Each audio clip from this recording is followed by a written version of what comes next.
Test check.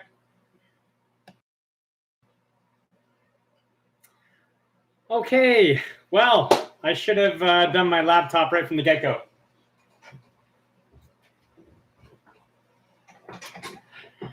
Hi there, Hugo.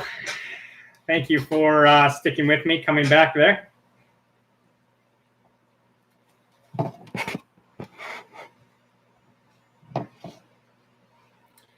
I'll just give it a minute or two and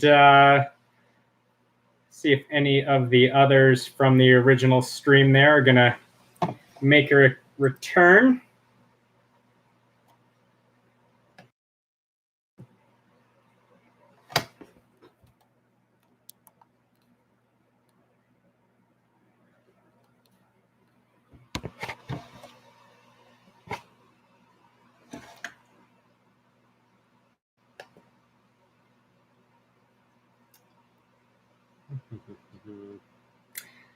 Hi, Kelsey. Thank you. I dressed up for you guys and everything. I have no idea what happened with my good computer. But I'm glad you can hear me and see me. I'll give it another just a minute or so here, and then we'll dig into the questions, which now I got to go find again because I was so flustered.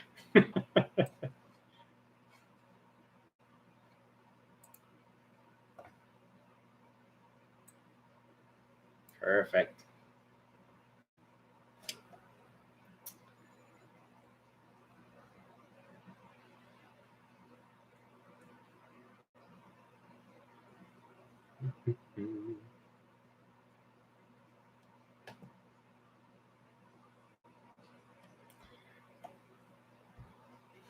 So Kelsey or Hugo, did either of you guys ask a question? Go through my names here. I don't think so.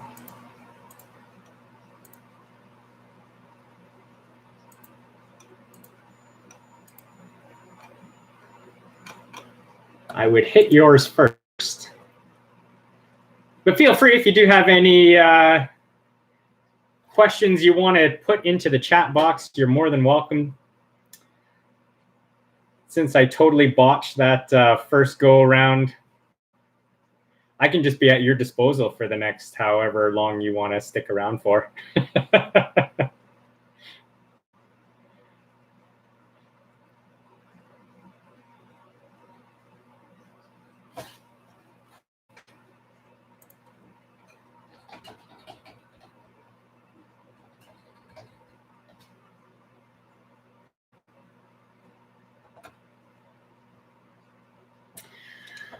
Okay, well, not to take too much of your time today, because I've already killed about 25 minutes of it. We'll see if any people jump on as we go, but I'm going to dig into a number of questions here. I'm not going to spend... Oh, there we go. Hugo, how do you handle bike training schedule, like finding balance with stretching, fitness, proper rides, etc., with a full-time job? That is the million-dollar question.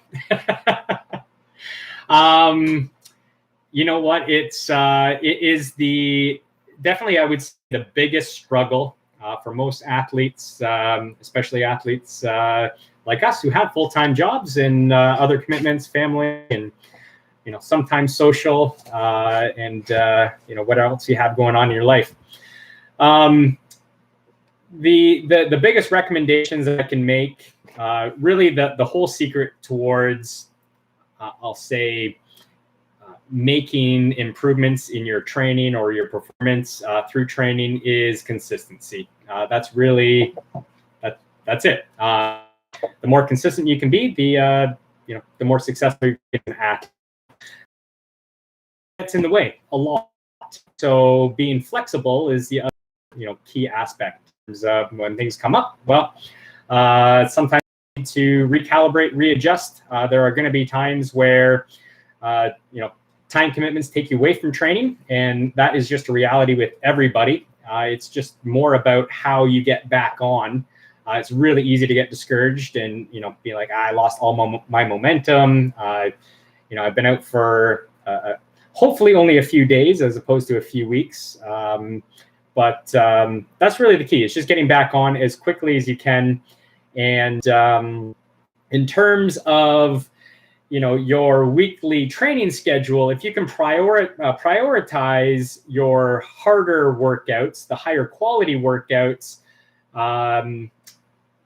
as ones, if something comes up and you miss a really good quality bike workout, you're doing some high intensity intervals or something like that, that would be one that I would make up. And, if I had an easier recovery, run or ride, or a cross training session or something like that farther down in the week, I'd get rid of that one, substitute it with my higher quality piece of work.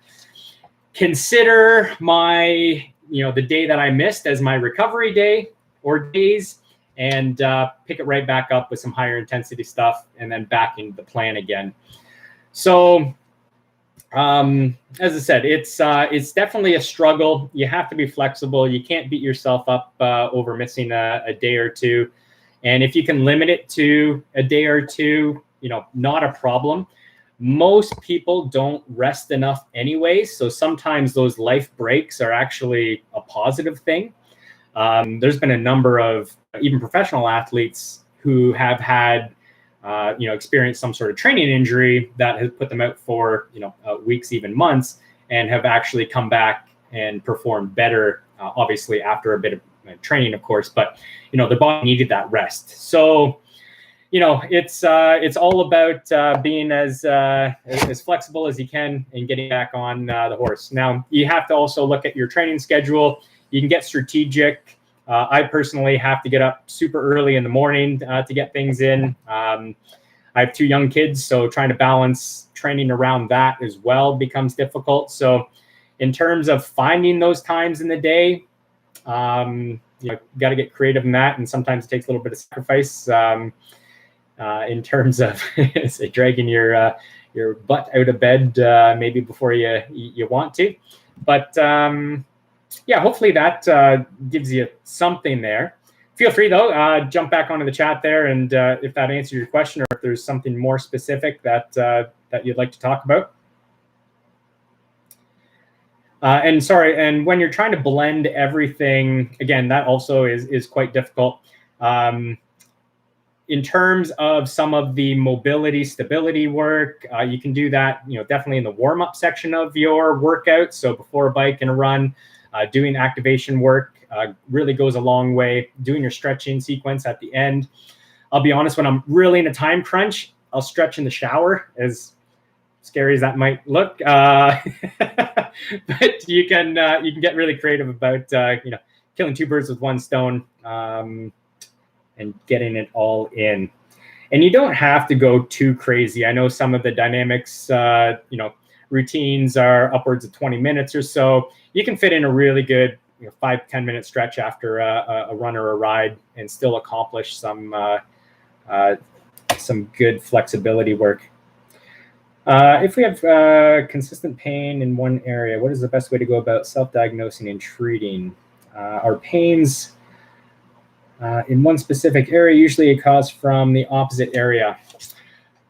Sometimes that is a loaded question, and it definitely. I hate answering questions with "it depends." Sometimes it can be muscle imbalances, and it be caused by a weakness on one side, and the other side's overcompensating. But sometimes it can just be a weakness or imbalance on that side. Sometimes it can be your biomechanics, how you're moving through the repetitive motions that you're doing hundreds of thousands of times, whether, again, you're cycling or running or swimming, or again, we have a whole bunch of different athletes on here, so I'll use those sports to hopefully capture as many people as possible. In terms of diagnosing, Google it. No. Definitely, you can do a lot of research in terms of where your pain might be coming from, but I always highly recommend, if you have local healthcare professionals, in physical therapy, and I mean, physiotherapists, sport therapists, massage therapists, especially if they're accustomed to working in the sport world. They can really help a lot. Other than that, again, not getting too into the specifics, that's probably the best I can do for you on that one. Is it Kenji? If I butcher anyone's name, I apologize in advance here. Kelsey, I'm just going to buzz down some of these, and then I may hit some of the pre-asked questions here if this slows down here. New to cycling, what is the most important strengthening movement and exercise I can do to build endurance? My legs are toast after 1.5 hours. Yeah, well, leg strength. Again, a big question, or I'll say a big answer to maybe a small question. The primary movers for cycling are technically your glutes, are really what you want to rely on most. One of your biggest muscle groups, and they're a shorter muscle group, so you can drive a lot of power from your glutes.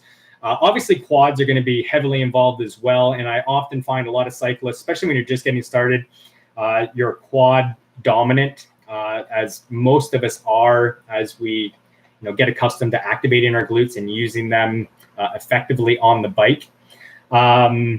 In terms of strength training, that's what I focus on most. Your lunges are key. Of course, you can do work glutes and quads with some squat work, leg press, one leg. And I like to do, if I'm giving you my own routine, I like to do everything isolateral, so one leg at a time. Typically, again, you're always going to have one side that's a little more dominant than the other, a little stronger. So if you can do like one leg press, that will hit the glutes and the quads really well. Squats, if you're doing squats, obviously standing weighted, you're going to be using both legs. Unless you're super strong, you can do something like pistol squats or things like that. But definitely recommend the leg press as one of the go-tos. Again, you can do leg extensions to work the quads a little bit more, but your biggest bang for your buck is always going to be in your glute. Now, that being said, I also wouldn't neglect the muscle groups that also stabilize and also help you move in the lateral motions, because when you're working in one plane of motion a lot, typically you neglect all the other muscles, and that imbalance can cause weakness as well and breakdowns, especially all around the hips. The hips are key. If you're a runner or cyclist, it's really all about the hips. So even some workouts like clamshells is really nice, laying on the side and opening the knees up. Even like lateral leg extensions, any abductor, adductor work is really good to complement what you're doing with your bike training. But definitely focus on the glutes. If you can get them activated, that's going to go a long way. I'm not sure, Kelsey, do you usually fatigue in the quads? Is that where, in the legs as you're referring to, or does your butt shut down too? Pistol squats are your nemesis. Yeah, me too. I can get down. No. Quads, yeah. Yeah, so I'd really put the focus on the glutes as much as you can. Again, lunges with dumbbells. You could even use straight bars. You can use kettlebells. That would be my recommendation. If you can get those activated a little better, you'll probably find that the quad fatigue lessens as you rely on them most. There's also a question that was in the submitted questions, which was very similar to that, about how do you activate the glutes on the bike. And you can also play with your position on the bike. The more back in the saddle, again, I find a lot of riders will ride a little too far forward on the nose. You can tell that after a little while because you'll feel that discomfort. But if you can get the sit bones, the ischiums back on the pads of the seat, sit back a little bit more, you are going to activate the glutes a little more effectively, and hopefully you won't experience the fatigue as bad. Sandra, I prefer biking given the non-impact and great exercises it provides. However, I tend to get piriformis issues constantly. I know the 4 stretches that help, but other ideas welcome. Yeah. Funny thing with training. This is a common thread through most of the questions actually that we received in advance, and it's again a very difficult question to ask, and I don't want to keep saying it or sorry, answer, and I don't want to keep deferring to it depends, and everyone is different, but training is pretty simple when you break it down. When you're training, you're stressing the body. That's what you're doing. You're causing physical stress, sometimes mental stress, and then you recover. You let it repair and rebuild and rejuvenate and get stronger. And that's a balance that you're constantly going back and forth. Stress, rest, stress, rest. Most people, and I'm not saying this is you, but it definitely means most of the time, we go too hard and don't rest enough. And obviously, when we get a balance like that, chronic training injuries, overuse injuries are going to occur. That's just the reality. So, in terms of what you can do, the number one, I won't say person, but thing in charge is your body. And being in tune with that and really listening, regardless of what your training plan says, your coach says, yeah. Regardless of how motivated you are, if your body isn't feeling quite up to it and you're feeling a niggle, and there's injuries and then niggles, and I like to define the two as niggles are just something that just appeared that workout, it's just kind of a little weird, didn't feel quite right. If you can address the issue right then and there by resting, rehabbing, which may require either personal rehab, rolling, personal massage, any other massage guns, devices that are out there now, or seeking professional assistance in your rehab.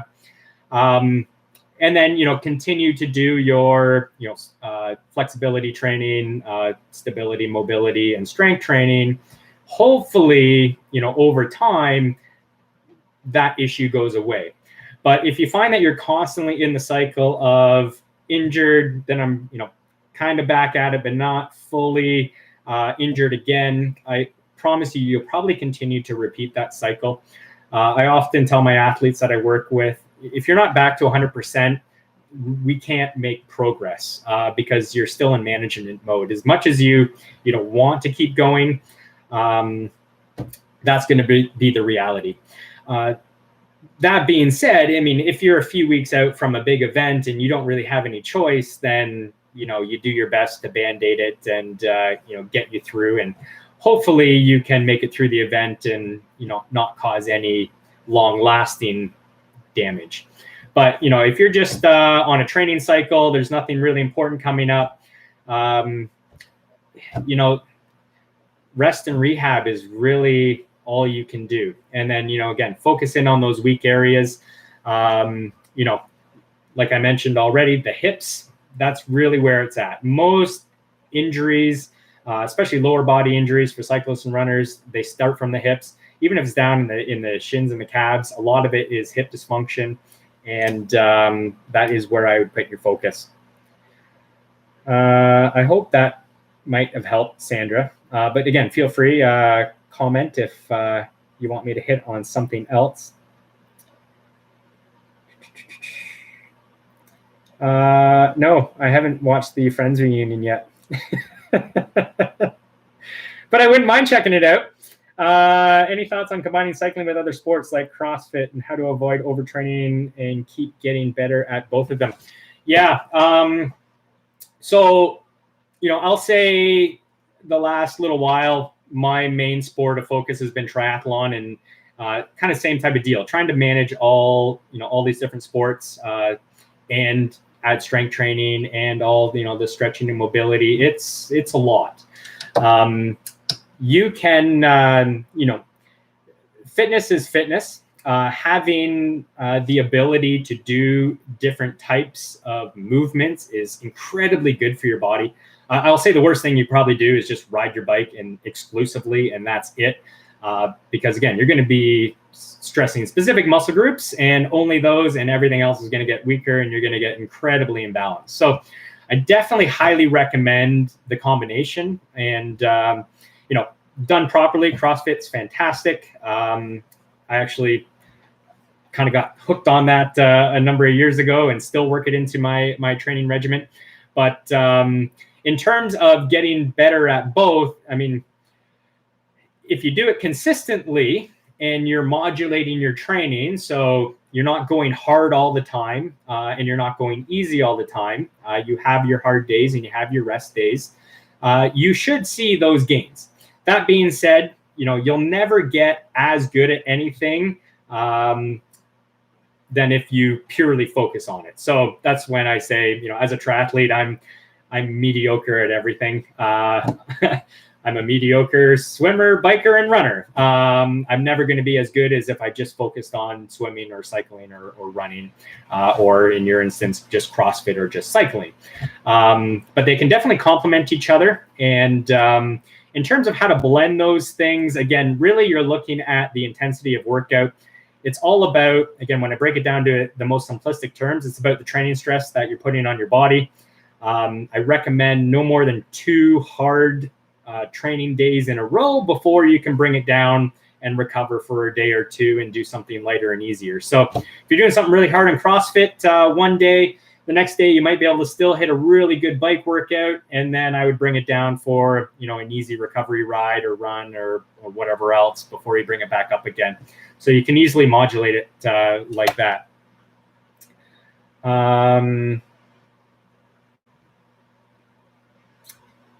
Hope that helps, Sandra.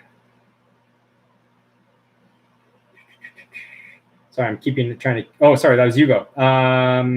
Hope that helps.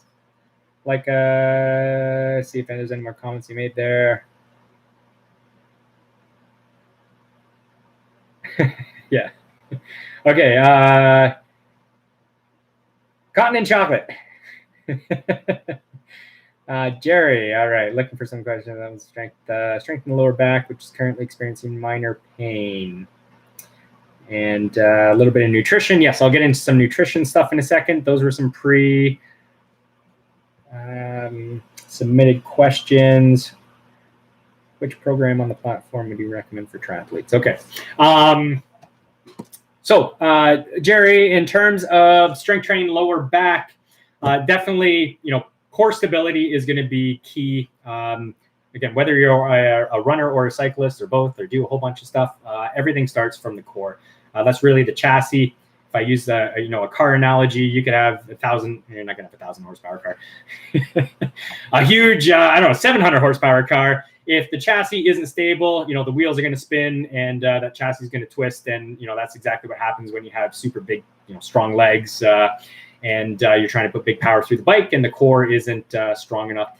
And not to mention, especially when you lengthen out the duration of rides, usually the failure point, and, you know, when I hit super long 6 to 8 hour rides, it's not my legs that are tired. It's the core. I can't even stay on the bike anymore in terms of balancing and maintaining my posture. In terms of exercises, anything in terms of the core stability work that you can find on the dynamic stuff, planking, you know, all those different variations is great.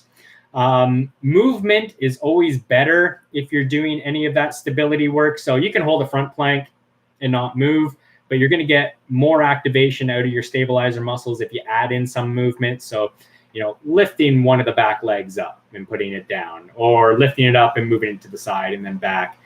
Same with the arms, you know, the planks on the side where you're rotating a little bit. So all great there. Obviously things like back extensions.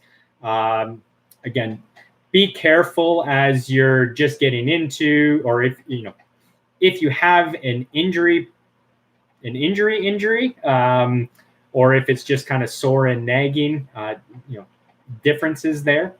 But yeah, definitely recommend you know, some of the plank work, some of the back extension work.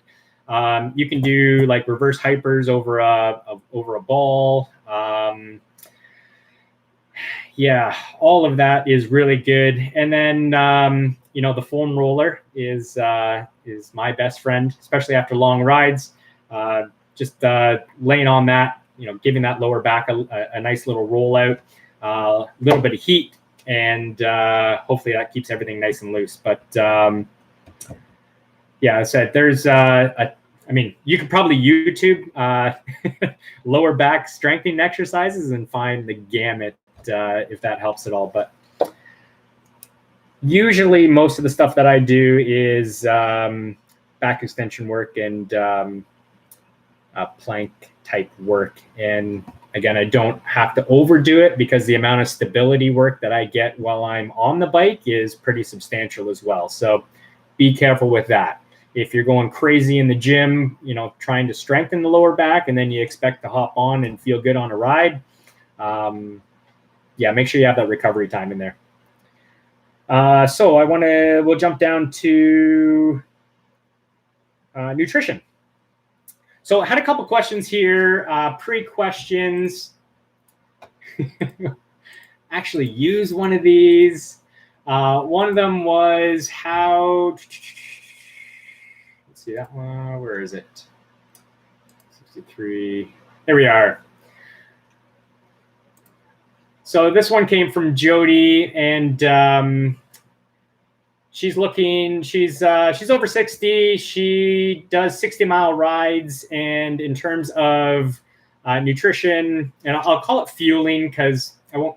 You know, we're not going to talk too much about nutrition or what you're eating, but in terms of how to fuel before, during, and after, and a 60-mile ride, so you know, just under 100 kilometers. The reality is, obviously, that's going to be different for everyone. For some people, they might be able to knock that off in 2.5 hours. Some people might be 4 or 5 hours, and then of course it depends on your terrain. So usually when I'm coaching people, everything is by time. It makes it a lot easier, and actually, in terms of how your body produces energy, it's more on time than, I said, distance. It's a more stable variable, I guess, to work with.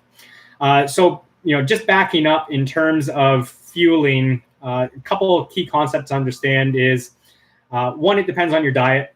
So if you're on a, you know, I'll say a regular carbohydrate, primarily focused diet, I won't say focused, I guess the majority of your macronutrients are coming in carbohydrates, you know, 50-60% probably in carbohydrates, which is, I'll say, the typical North American diet. If you're coming from somewhere else in the world, it may look a little bit different, but in general, that's what the majority of the population is on. Some people have shifted to the ketogenic or keto diet, more fat-based diet, and you know, that will change your fueling strategy.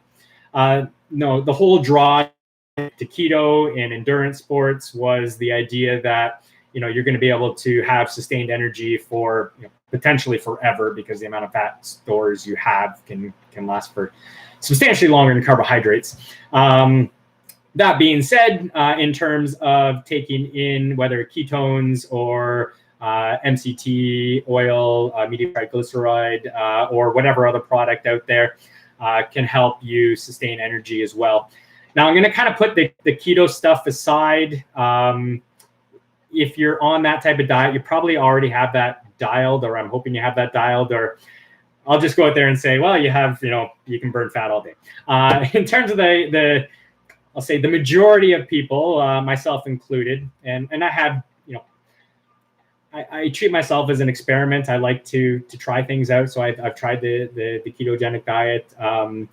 You know, I felt those experiences in terms of more, you know, sustained level energy. However, you kind of lose the top end power a bit.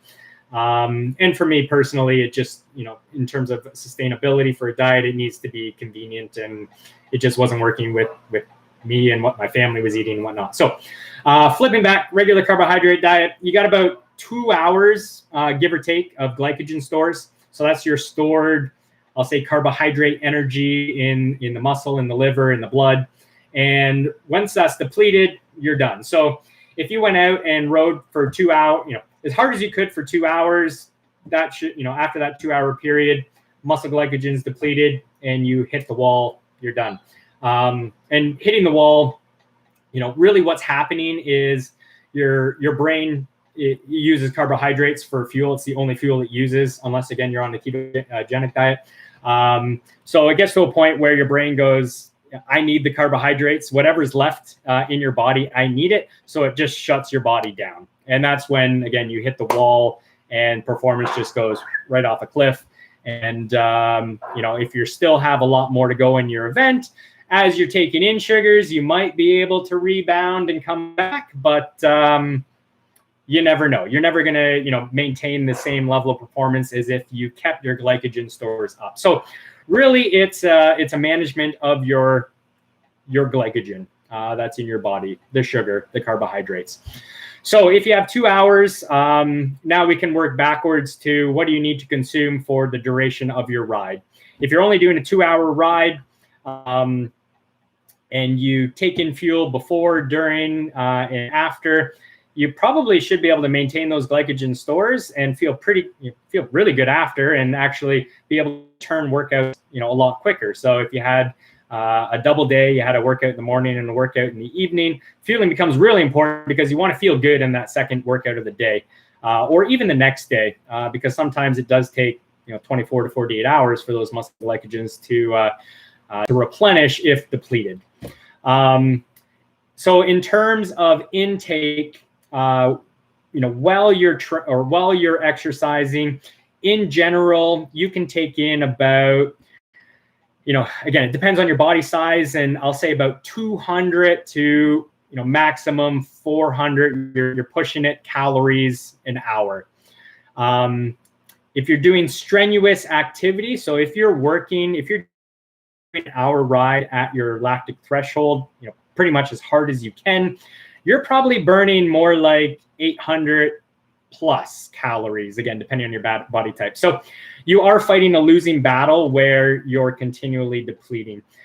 That being said, if you're doing a longer ride at a slower intensity, in a zone 2, lower aerobic, fairly comfortable, you might be able to almost fully replenish what you are burning in terms of carbohydrates with your intake. And that should always be the goal, is to try to match that the best you can. And again, you're going to come off feeling the best possible. So in terms of pre-fuel, obviously, you can take in solids or anything, breakfast, all good. I'm not going to talk about that, but generally, a nice sports bottle or a water bottle, filled with, your favorite sport drink. Perfect. Take that down. If that's got, 200 calories in it, maybe you want a gel in there as well. Personally, I hate gels. I used to use them all the time, and I just can't stomach them anymore. So I revert to solids and liquids. But again, you really got to find what works for you, and that's personalized or personal for everybody. So yeah, good concentrated sport drink to start, some food. That should top you up. Again, having that sport drink prior, you have everything, basically that process is started with digestion, with the sugar in the bloodstream, and, you're off. Actually, not only are you full, you're over full. So that's a good place to start from. And then basically throughout your ride or run, and obviously running is a little more difficult to carry nutrition on. But if you can look at that, if you're a small person, 200, if you're, a little larger, 400, somewhere in the middle, that 300 range calories an hour. And whatever makeup that is, you'll probably get, 150 to 200 calories in your bottle, depending on your concentration. And then, you might want to have a bar, or again, you can use a gel, whatever works for you. Really depends on how your, stomach handles that. And that's something you need to test in training. So, there's been some questions about, doing long rides and when I should do those. And typically in terms of doing super long rides, if you have a super event coming up, it's more to practice your nutrition plan than it is to build fitness. And that's all I'll say about that for now. But Other than that, hydration is also key. A small degree of dehydration causes a huge % of decrease in performance. So even though you have a sport drink bottle, you may want to have a water bottle or two as well to keep the water coming in. And then, of course, depending on your sweat rate and conditions you're riding in, you may want to up the electrolyte intake as well, which, again, can come in the form of some sport drinks or can be added later with other supplements that you can buy that you can easily intake on the road. Finishing the ride, back to carbohydrates. Again, the thing that you have diminished most is probably your glycogen stores. So getting the carbohydrates in first is key. Usually you'll hear, finish your workout, protein shakes or protein, where I'll actually say, don't do that. Do the opposite. Finish your ride, do another bottle of sport drink, and or whatever else. You might have a different type of recovery drink that still has a high carbohydrate makeup. And then, then if you want to do the protein shake or something like that, half hour later, good on you. That'll help with the muscle repair and the recovery on that end. But definitely I'd make the glycogen replenishing the focus. I hope that helps anybody. Feel free if you want to give me any any feedback or any follow-ups, please do.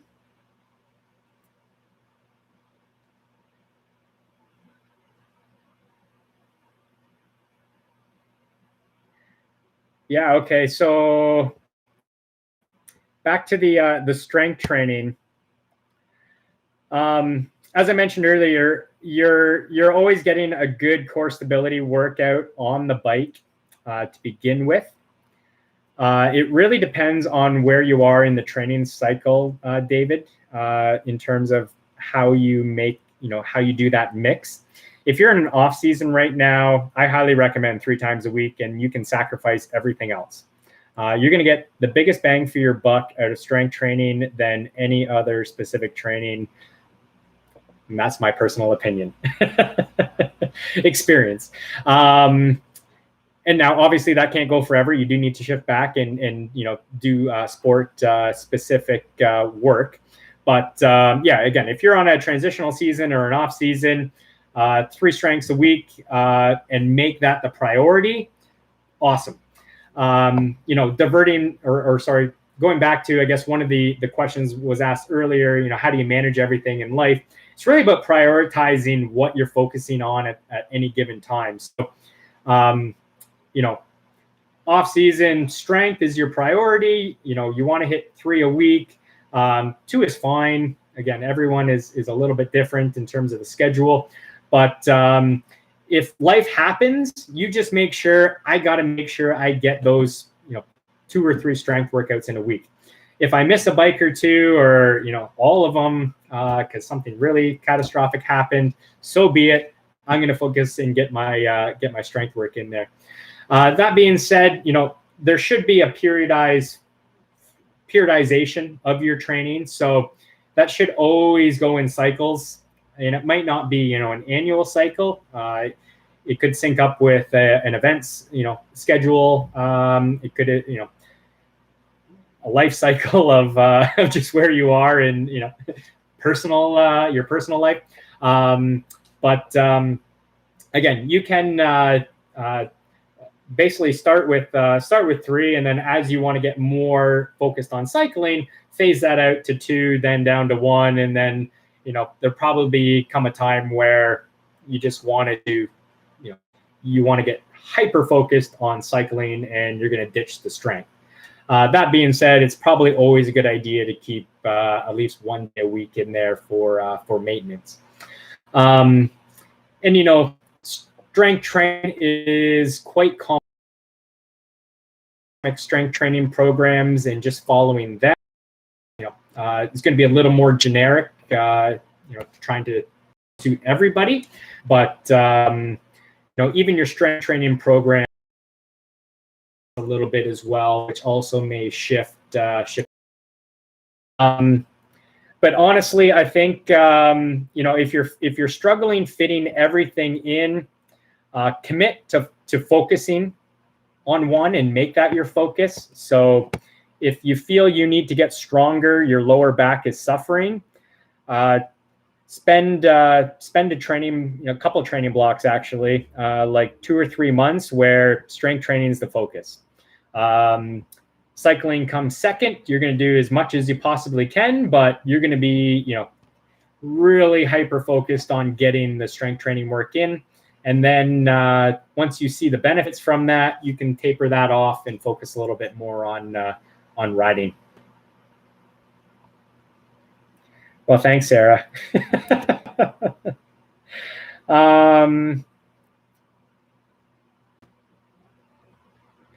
Yes. Thanks, Sandra. I'm glad you're enjoying the library of content. I think the Dynamics team has done a fantastic job in putting that all together. They are feverishly working to continue to expand. So, I mean, if you didn't have to do it every day,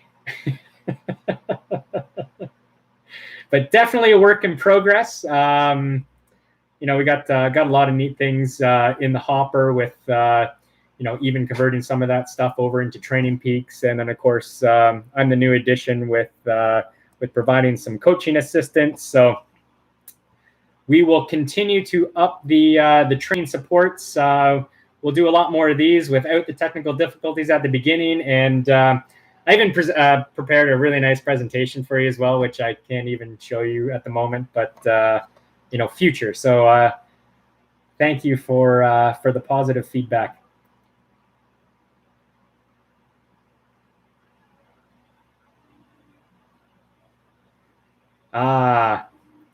So you have to learn how to love the gym, eh, David?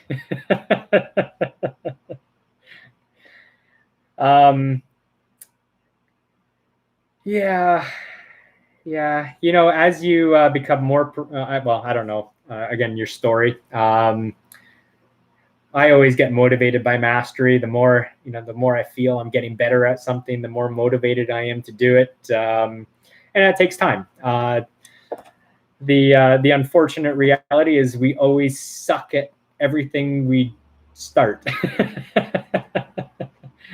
And if hopefully with more time, maybe some personal assistance, I don't know, in the gym, maybe that'll shed some light. I was always a group guy too. I used to I've done a lot of cycling coaches, but I used to get into, I was an indoor cycling instructor as well. And I always found those group atmospheres really made a big difference, not only for accountability and fun, but just the energy and pushing yourself. I always enjoyed that more. Michael, I got a personal question from you, and in my email, if I'm not mistaken. I'm going to have to go dig that up, because I can't recall off the top of my head what that was, and I didn't bring it over.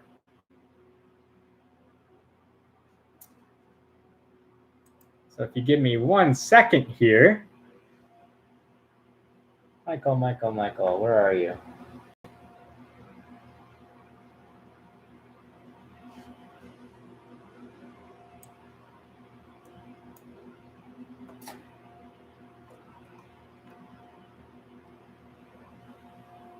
Do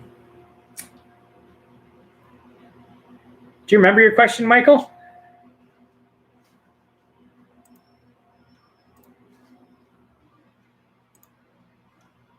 I'm gonna delete it.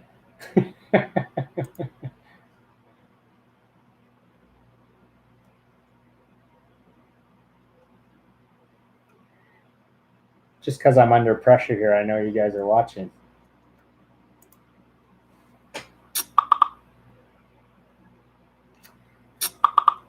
No, I don't think so.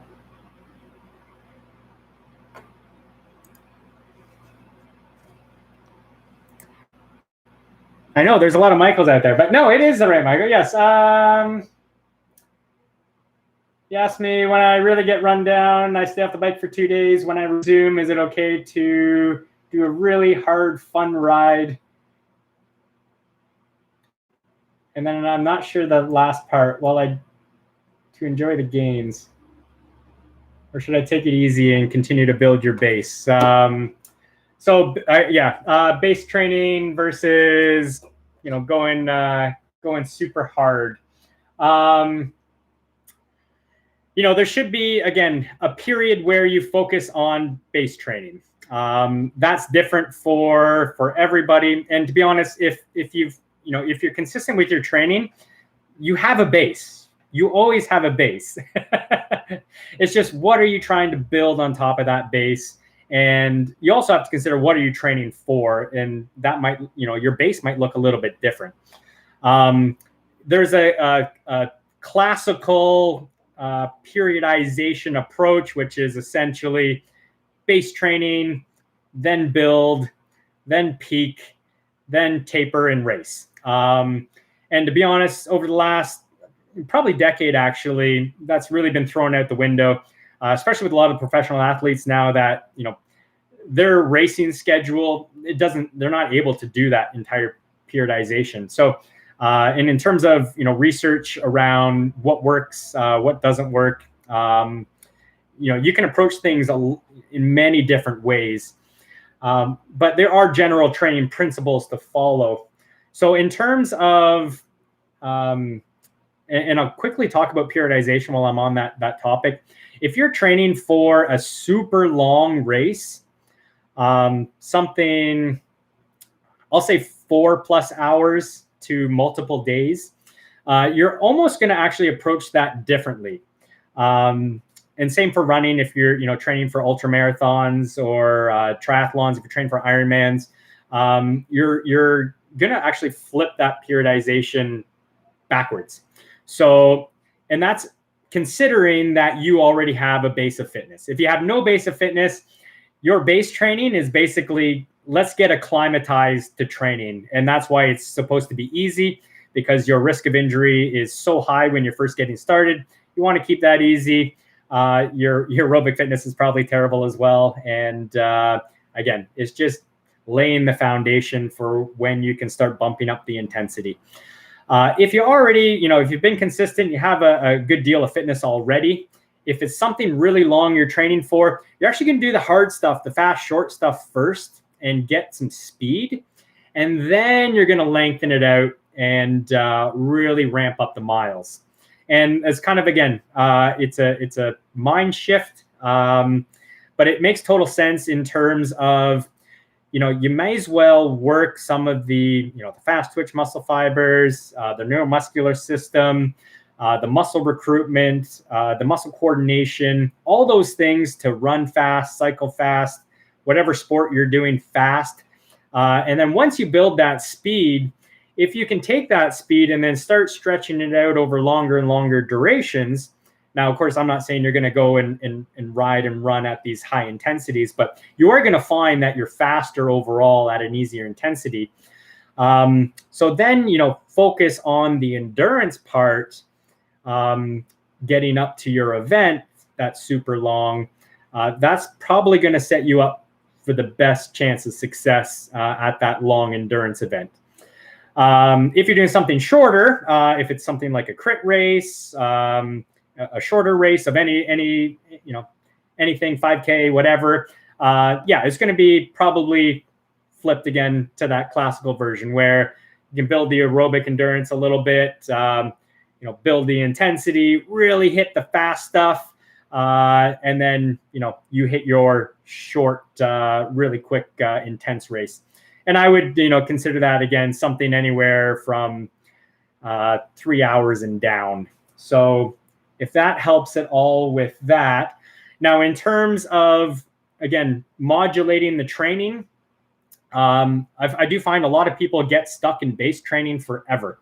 They're going nice and easy, and then something happens, they get derailed, and they go, I need to go back to base training. And you're just in this base training cycle. Even base training should have, some degree of intensity. It should be manageable, of course, but, you should be able to get up and go. Even within almost every workout, within the warm-up, should have some degree of intensity. That is what makes a really good warm up and gets you fired up, ready to go quicker. That was another one of the questions I was going to hit on that was submitted earlier as well. But so in terms of, if you miss a few days, can you jump on and ride hard? Absolutely. Again, you've probably heard, polarized training. I call it modulating. Having higher intensities, lower intensities, the work, the rest is all incredibly important for those adaptations, physiological adaptations, physical adaptations to occur for you to see those performance gains. And yeah, you know what? If it's fun to go hard, have fun. Sometimes you got to stop and ask yourself why you're doing what you're doing. You can get caught up in the training and following a plan and logging your workouts and tracking your metrics, but man, you got to enjoy what you're doing. If you got a bunch of friends that you go out with and you just punish each other and you love it, do it. Don't do it all the time, but yeah, absolutely. And if you're coming off a rest day or a few days you missed, you might be the one punishing them, and that's even more fun. So definitely go out and don't be afraid to push the intensity when it's appropriate. But again, going back, try not to do more than 2 hard in a row, and bring it down, recover again, and then you should be ready to go.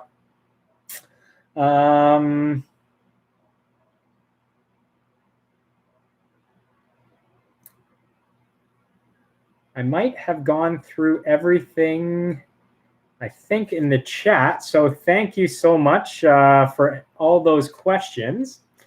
Feel free if you have anything else, and yeah, write them down in the chat box there. Thank you for that feedback, Michael. There were a few really good questions here that were asked that I wanted to go into.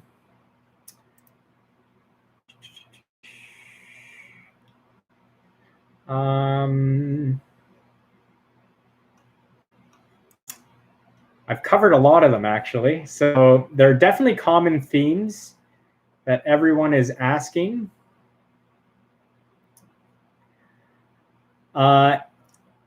If you haven't, I'll just answer a general question about injuries. If you haven't had a professional bike fit done, best investment that you can ever make. If, again, you have any niggles anywhere or full-on injuries or just uncomfortable on the bike, it will go a long way. And when I say professional bike fit, I'm not talking about, the guy or girl at the bike shop looking at you and, guessing where they should put your seat. I'm talking about on the bike. Most of it now is video analysis. There should be some sort of computer software measuring the angles of your joints. They usually do a physical analysis on you as well in terms of leg length. A lot of us, we don't know, but our legs are different lengths. Hamstring flexibility, hip flexor flexibility, torso length. And, if you can get the bike dialed exactly to your physical dimensions and movement ability, you will be a lot more comfortable and have a lot less chance of injury on the bike. Usually it's not cheap. You might drop $200 to $300 on one of those bike fits. But again, once you got it, other than your flexibility improvements, because you've been doing the daily stretch and mobility routines with Dynamic, other than that, your bike setup should remain fairly consistent over time. If you get more flexible, you might be able to ride in a more aggressive position and put the stem down a little bit more to get in a little more aerodynamic position. But again, biggest recommendations if you're just getting into riding. I know you probably dumped a lot of money on your bike. Usually, the shop that you bought it from has an in-house bike fitter, hopefully, if they're good. But yeah, it should be a pretty involved process. It should take an hour, if not 2 hours. And I'll also say that it should be a conversation. So it shouldn't be a one and done. I fit you, you're good, away you go. Because then you get off the trainer and you go outside and you experience it in reality. And you should be able to go back and say, I still found this a little funny or this a little weird. And, even slight adjustments, a millimeter or two, can make a big difference. And again, I would highly recommend seeking out a professional bike fitter if you are experiencing any injuries and you haven't had that done on your bike. Hugo, is there a big difference between training for power gain versus endurance? Yes, absolutely.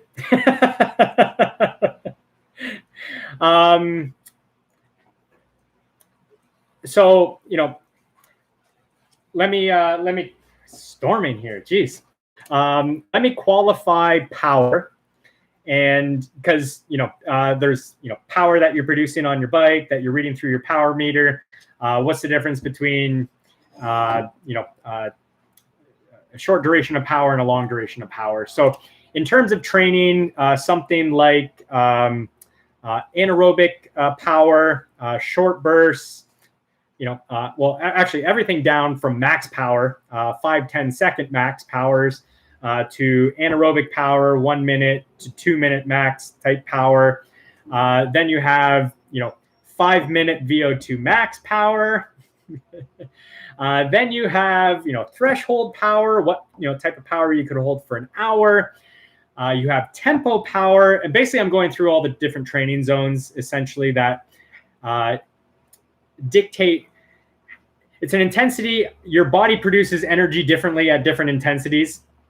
And, not only that, you have your neuromuscular system, you have, just your muscle fiber recruitment, coordination, and everything.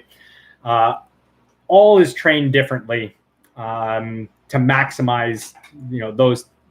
Oops, blew my door open. To maximize those different efforts. So your training for, if you want to improve your long endurance power, yes, it's going to be more longer endurance focused sessions. If you want to improve your threshold power, theoretically, you would want to train a little more at threshold. Or 5 minute power at VO2 max, or anaerobic power. You might want to, again, you're doing short, really high intensity intervals. That being said, you can improve all the entire spectrum, right from neuromuscular to long endurance, by dabbling in all of them and raising everything. But definitely a different training modality if if you're a crit racer and you really rely on those really short bursts of powers from the accelerations of the group, from coming out of corners and having to just hammer it, you're probably going to do a lot more, 30-second to a minute anaerobic efforts than, say, the Grand Fondo or someone doing these long endurance rides where that never happens. No one's doing a break on you. So, you still may incorporate a little bit of that probably earlier on in your training plan, but, it'll fade off and the majority of the focus will go into endurance. I hope, got to scroll back up.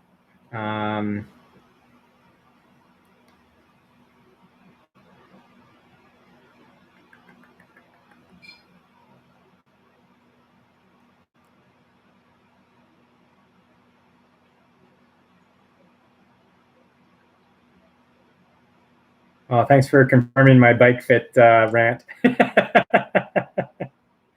Okay, that answer your question there, Hugo?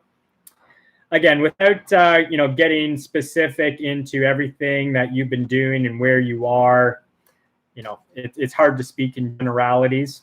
But again, I'll give you a personal example. I'm training for a triathlon right now. Ironman is what I've chosen to focus on at the moment, just because it's the only event right now that's happening in my local area. And, you know, right now I'm just phasing into the endurance work. So I put a lot of emphasis on the speed work, power work, you know, the shorter durations, trying to build, you know, some of those peak levels. And now that I've seen those gains, the goal will be to stretch it out and get used to going really, really long. So, and I've definitely, I personally have had the most success from that type of periodization, and the athletes that I've worked with, I've seen more success now using that than I'll say maybe 10 years ago, where everything was just follow the base build to, you know, to the intensity, to the race.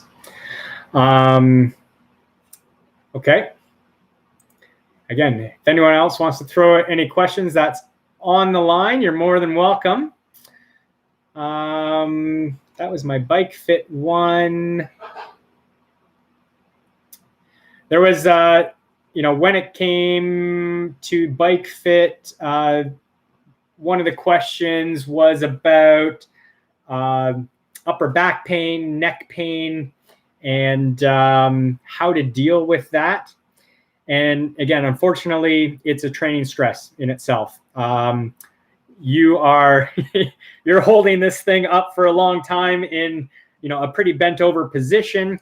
You know, there's the question basically asked, you know, I have to sit more upright. And yeah, that's one solution, to sit more upright. To do that, you may need to change the way your bike is set up. There's lots of different stems out there that you can put on to either bring the bars closer or bring them higher to put you in a more upright position. Obviously, you're going to be sacrificing aerodynamics, but if you can't ride your bike anyway because of your neck and upper back and shoulder pain, then, you know, you may as well ride more upright and get some riding in. Of course, you can do strength work on that in terms of, you know, rows are really good, back flies, any of the even back extensions or skydivers where you bring the arms back. I know you can't really see me here. I'm still sweating from my IT issues, so you judge me for that. And, you know, you're also wearing a helmet. So my one cheeky remark was buy the lightest helmet possible, and hopefully that helps. But I often experience this, especially when I'm getting to longer training, you know, even right now for Ironmans, where I'm down in the time trial position, where I'm right over trying to look up and hold this incredibly awkward, uncomfortable position. And just like anything else, it's training. It takes time. You have to be aware of, you know, when it's really starting to tighten up. It's okay to get off the bike and disrupt your ride and stretch. I know a lot of people, whether you're trying to post your best Strava effort or whether you're, you know, I don't know, you just don't want to get off and break the rhythm of your ride, but that's okay. Same with running. You can stop anytime and stretch and rest and feel good. If you're tightening up, that's it, too much. So figure it out, take a break, and that will keep you healthy, because at the end of the day, that is, you know, the only secret is staying healthy, which will keep you consistent, which will keep the performance gains coming. Yeah, I know we went long there, Hugo.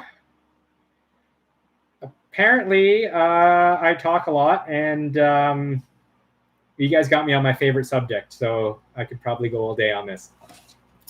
Feel free to knock off anytime. Is it just you left? It's 15 people. Most of you have tuned me out, or if you're ever, you know, can't sleep at night, you're insomniac, throw this video on. That's what my wife says anyway. Hey, let's see here. Warming up. This was a question. I'll paraphrase. I'm old and it takes me a long time to warm up. What's the best way to improve climbing? You know, I'll use your question, and I'll come back to this warm-up one in a second, Kim. Yeah, you know what, man, climbing. Move somewhere flat, done. Climbing takes a lot of practice. I moved to a mountainous area from a very flat area, and I will say it took me years to get accustomed to climbing. You really have two variables, which is the amount of power you're producing and the amount of weight you're lifting. So in terms of improving your climbing, up your power, decrease your weight. Easier said than done, of course. No, obviously that's my cheeky remark. I'm sorry, Kim. There are strategies in terms of climbing. One of the most common mistakes is hitting the climb too hard. So you also want to be aware of your gearing. That's what they're there for. So if you're moving from a flat to any sort of incline or grade, the goal is to maintain your cadence at whatever it is. Generally, you're probably going to spin your pedals 10 to 20 RPM slower than when you're on the flats. But if you can keep it up, that will help. And, in terms of if you're training with power, try to just manage that power, the number of watts that you were producing on the flat, keep that going into the hill until you start feeling comfortable with the hill. And maybe I can push a little more or a little less. You can do the same thing with heart rate. If you're training with heart rate monitor, keep that heart rate consistent. And heart rate has a lag. There's about a 30-second to 1 minute lag for your heart rate to catch up to the effort that you're putting in. So, once you're a minute into a climb, check out your heart rate. If it's through the roof and your climb still has quite a ways to go, you're in trouble. So, with experience in terms of pacing climbs, that's a big deal. Shifting your position on the saddle and also changing your position from standing to seated. Now, standing, if you're a brand new rider, is a little more difficult. It does take some practice. If you're accomplished, then great. But shifting the muscle activation helps. You got to realize, especially, grinding it out on the flats. And to be honest, I have more trouble now on the flats than I do in the hills because I'm used to always changing positions, where if I get on a flat race or just, super long ride or something like that, I struggle just maintaining power, not moving. And I often have to get up out of the saddle frequently just because I'm used to that. But changing your position on the bike changes the muscle activation. It'll relax the muscles that you have been fatiguing and engage some other ones that have kind of been along for the ride, literally. And that can help a bit. So seated, standing on some sort of frequency. Doesn't really matter, whatever's comfortable. As well as your position on the saddle, you can move from the front to the back, to the front to the back. And that'll activate different muscle groups as well. A little more quads to the front, a little more glutes to the back. So, hopefully that can help. Other than that, and sorry, I will flip back. When you do shift to standing, if you're already in a climb and you're going to move to a standing position, you're probably going to want to, and everyone thinks about this differently, downshift or upshift. You're going to probably want to move into 2 harder gears, sometimes 1 harder gear before you stand up, because your cadence is going to drop a little bit more as well. I often get a question, what's better, seated or standing? The reality is most of us are more efficient at seated because we spend the majority of our time in the saddle. That being said, you'll see some of the professional cyclists, they'll stand up out of the saddle all day. I used to love watching Alberto Contador just dance up the mountains, standing up the entire way. They both have their trade-offs. Seated, again, you're probably going to be a little more efficient just because of the time you spent there, and you don't have to bear your body weight. Standing, the benefit is you actually have your body weight to produce power to the pedals, but you have to stand. So there's a trade-off, and mixing all of that in will, I think, help over time. But training wise, the more hills you do, the better you're going to get. If you're riding inside on a trainer, doing some of the, if you do strength training on the bike or in the gym, that'll make a big difference. So strength training on the bike, if you're doing over geared, slow RPM is what I do with a lot of my athletes, 50 to 60 RPM, the heaviest gear you can push, depending on what we're focused on that day. Muscular strength, doing that type of an interval for a minute will pay dividends with that strength. Stretching it out for longer, where you're going to shift more into muscular endurance training, will also, so a couple minutes, 3 minutes, VO2 max effort, 60 RPM max. That'll really strengthen the legs up and hopefully make those hills a little bit easier. There's my spiel on the hills. I hope any of that helped, Kim. Okay, warm up really quickly. The older we get, the longer it takes us to warm up, and I'm sure most of us are older here. I used to be able to just go out the door, go 100%. Oh, biggest guy, yeah. Watson cadence, heart rate. What is it? Oh, thanks, Kim. Yeah, absolutely. One leg pedaling drills. The more coordinated you are in your pedal stroke, the more efficient you are, the better cyclist you are. So definitely doing that work. Definitely be careful taking your foot out of the pedals to anyone who's listening about doing one leg pedaling work unless you're inside. I do most of mine just because I don't like to stop and clip back in. I just let the leg that I'm not using relax and float around the pedal stroke. And if you can coordinate that, that's probably the most or the safest way. I won't say most effective, because definitely when you take your foot out of the pedal, you're forced to work hard, especially on the upstroke and those hip flexors. Usually the hip flexors are the failure point in my experience. Warm up. Kathy here says it takes her about 45 minutes. Is there anything I can do to speed up my warm up? And yes, you can. Definitely easing into it. Always ease into everything. And again, the older we get, the more we need to ease into it. If you just came off some really hard workouts, ease into it. Yes, sometimes it takes me 20 minutes, 30 minutes before I'm feeling good and open. Highly recommend start with activation work. And this is just, dynamic movements. I won't go through all of those with you. I'm just going to leave that out there for you for now. But activate before you run, before you bike, activate. Static stretching, avoid that. Don't do that. Kathy mentioned she likes to stretch. Holding those stretches when your muscles aren't warmed up, not going to do you any good.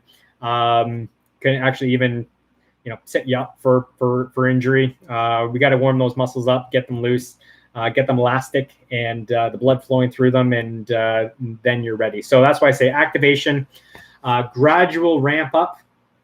Then I highly recommend, I usually do some drill work. If you're running, some running drills. If you're cycling, some of that one leg stuff, Kim, is fantastic. And then some high intensity efforts before you get into it. So even if it's a nice, easy ride, you throw in, 4 to 8 30-second higher intensity efforts with a good, minute or so in between.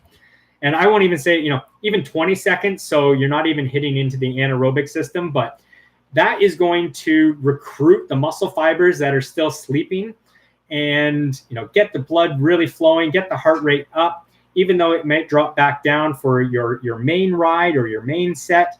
That would be my recommendation for a good quality warm up. Many athletes say they use glutes while cycling. Is that something which comes from experience or some kind of technique? Yeah, we talked about this a little bit today. Glutes are your primary mover for cycling. There is technique I've talked about, that'd be more positioning as opposed to technique, but sitting a little more back on the saddle, sit bones on the pads. Should activate them a little bit more, but there's a lot of people that don't know how to activate their glutes, don't know how to turn them on. And that would be the start. So activation work with the glutes would be key. Then you can progress into some strength training for that. Exercises, things like your lunges are huge, donkey kicks. If you YouTube Myrtle, it's a hip girdle. It's more for runners, but I use it for cyclists as well. I just put it into the chat box there. So MYTRL. I hope I did that right. Anyway, it'll come up. There's a whole sequence there in terms of working all around the hips, which will also activate the glutes. But yeah, doing strength training goes a long way in turning on the glutes, and hopefully, you know, that can transition to the bike as well. Woo-wee. Okay. I didn't even get to drink my coffee. I feel like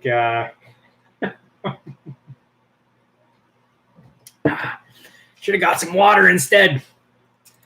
Again, any other questions while we wrap up here? I'm going to go the full marathon today. But feel free, you can nod off anytime. That was Ryan's question, actually. How do you engage the glutes? Some TFL injuries. I've already kind of talked about injuries in terms of seeking assistance, resting. Gonna keep my eyes on both here.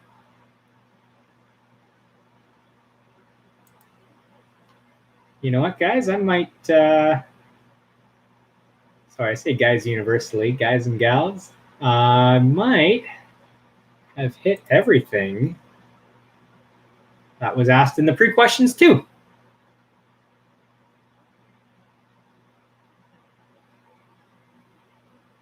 Bear with me 1 second here.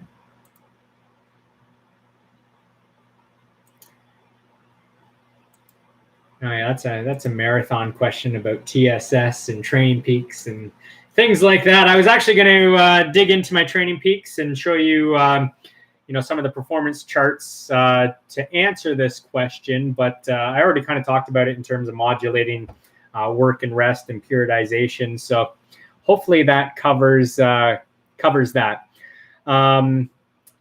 Again, I apologize to everyone who was on here 2 hours ago and suffering through my IT issues. Thank you so much for coming back. I really appreciate it.